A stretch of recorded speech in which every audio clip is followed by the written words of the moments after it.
Hello friends, good morning. Welcome to my YouTube channel. This is Leela Raje. Friends, today we are going to learn activity number 16. It is day 17, activity number 16, standard 8 and your subject English. Today we have seen here learning outcomes and competency statements. What you have to do here? You have to do here read simple passage on familiar topics and identifies details, characters, main idea and sequence of ideas and events. Friends, इथे तुम्हाला काय करायचं आहे? इथे खाली simple passage दिलेला आहे आणि तो तुमच्या ओळखीचाच पॅसेज असणार आहे.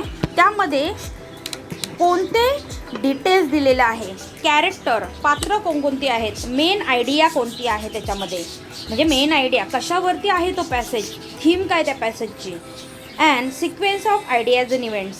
सर्व आयडियाज अँड इव्हेंट्स सिक्वेंटली कसं लावायचं आहे ते आपल्याला बघायचं आहे. तर चला let's go. Instruction for students. This is your instructions for today. Read the story carefully within time limit. While reading, identify characters, main idea, sequence of events.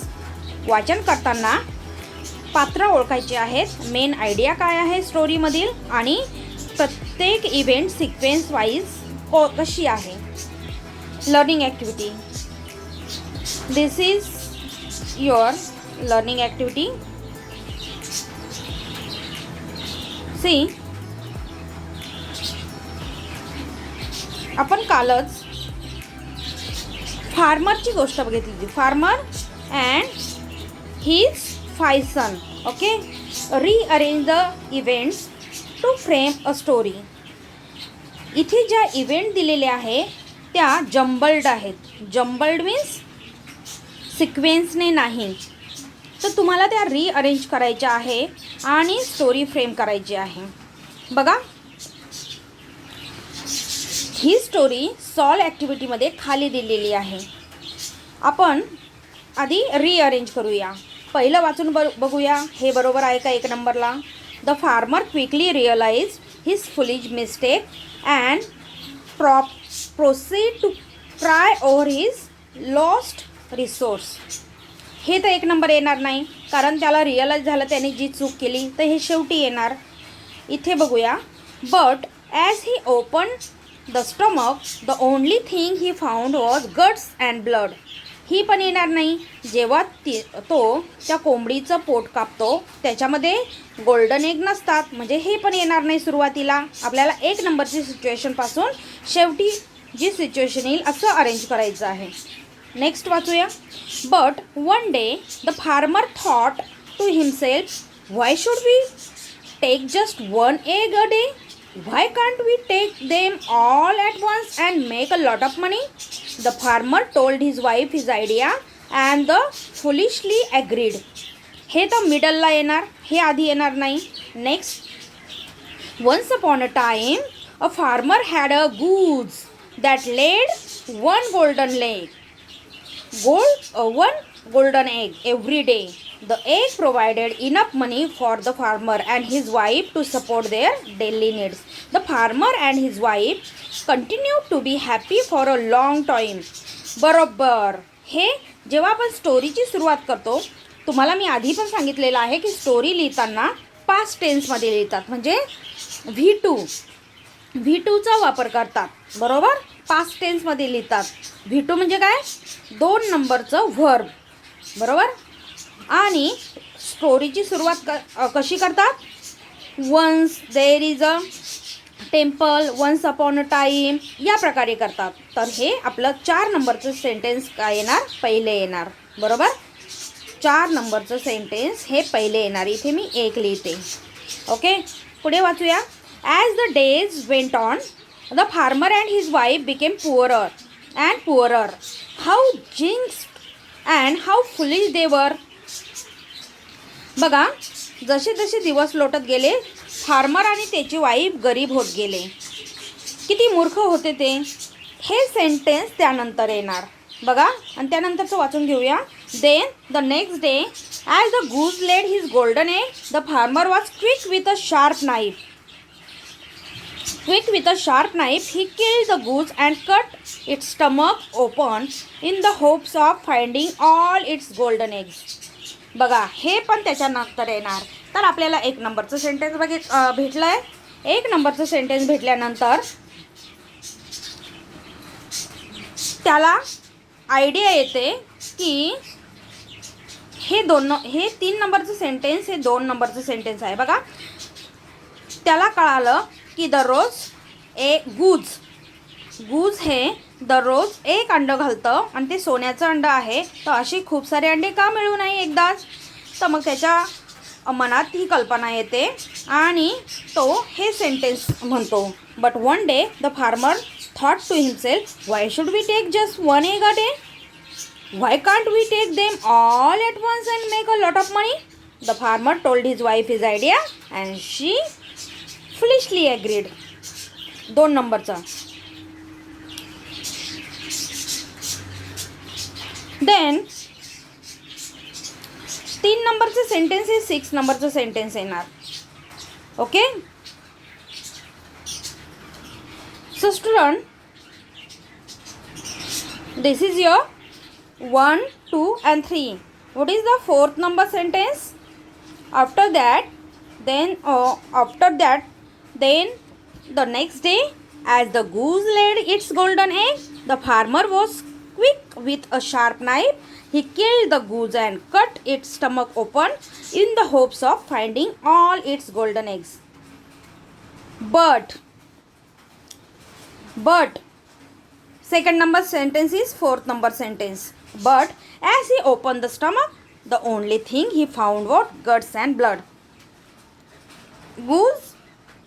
गूजचं पोट कापल्यानंतर त्याला काय दिसतं, त्याच्यामध्ये फक्त रक्तच आहे आणि आतडेच आहे, बाकी काहीही नाही. बरोबर, काळीज आणि आतडे निघाले फक्त. नेक्स्ट 4th झालं. Then 3rd 2, 6, 3 and 2, 4. Then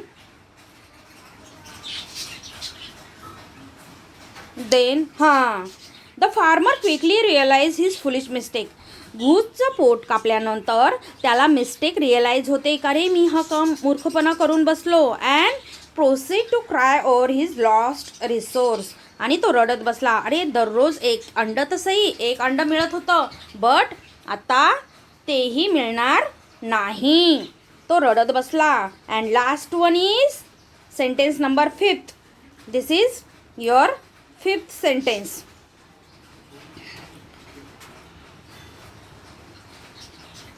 4, 5. Which one is missing? No, this is your 5th and this is your 6th sentence. Okay, लास्टला येणार आहे तुमच्या स्टोरीच्या लास्टला.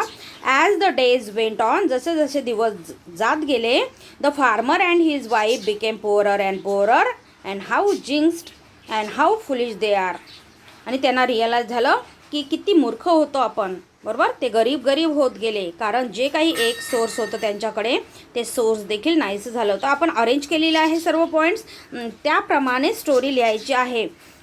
6.1 नंबरला लिहिणार, 4.1 नंबरला लिहिणार आहात तुम्ही. नेक्स्ट 3rd पॉईंट 2 नंबरला लिहिणार आहात तुम्ही. नेक्स्ट 6.3 नंबरला लिहिणार आहात.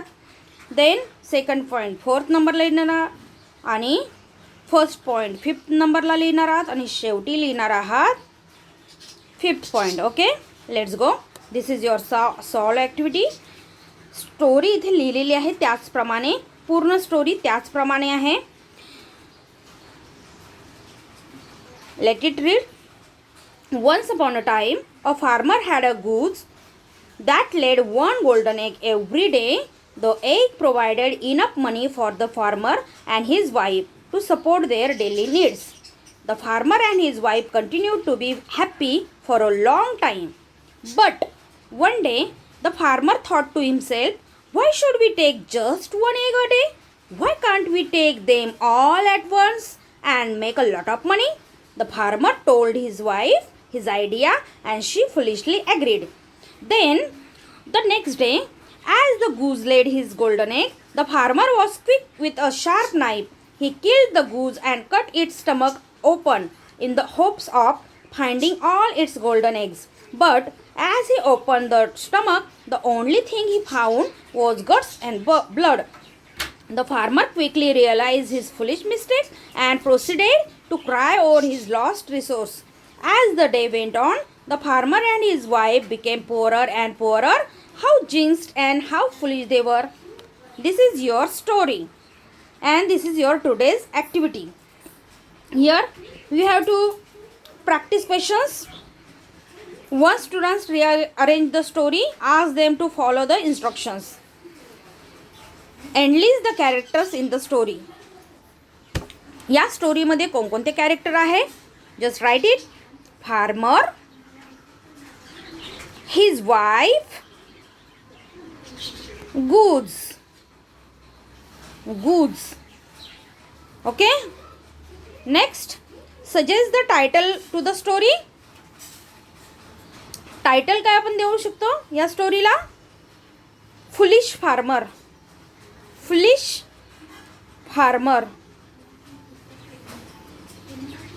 Next title, greediness is always bad. Okay. What is the moral of the story? Moral of the story is, so student, what is the moral of the story? Moral of the story is, once who wishes all, losses all. जेव्हा एखादा माणूस सगळीच गोष्टी आपल्याला पाहिजे असं इच्छा व्यक्त करतो तेव्हा सर्वच गमावून बसतो. बरोबर. Next, if you were in place of the farmer what would you do? तुम्ही त्या फार्मरच्या जागी असता तर तुम्ही काय केलं असतं? तुमचं ओपिनियन आहे, तुम्ही तुमच्या शब्दात लिहायचं आहे. प्रत्येक विद्यार्थ्याचं ओपिनियन वेगवेगळं असणार. बरोबर ना? हां, तर आपण ही आजची ॲक्टिव्हिटी पूर्ण केलेली आहे अँड तुम्ही ही स्टोरी व्यवस्थित वाचायची आहे आणि ही स्टोरी तुम्ही सेतू अभ्यासक्रमाच्या नोटबुकमध्ये लिहिणार आहात. Okay. So student, stay home, stay safe, always wash your hands and goodbye. Take care.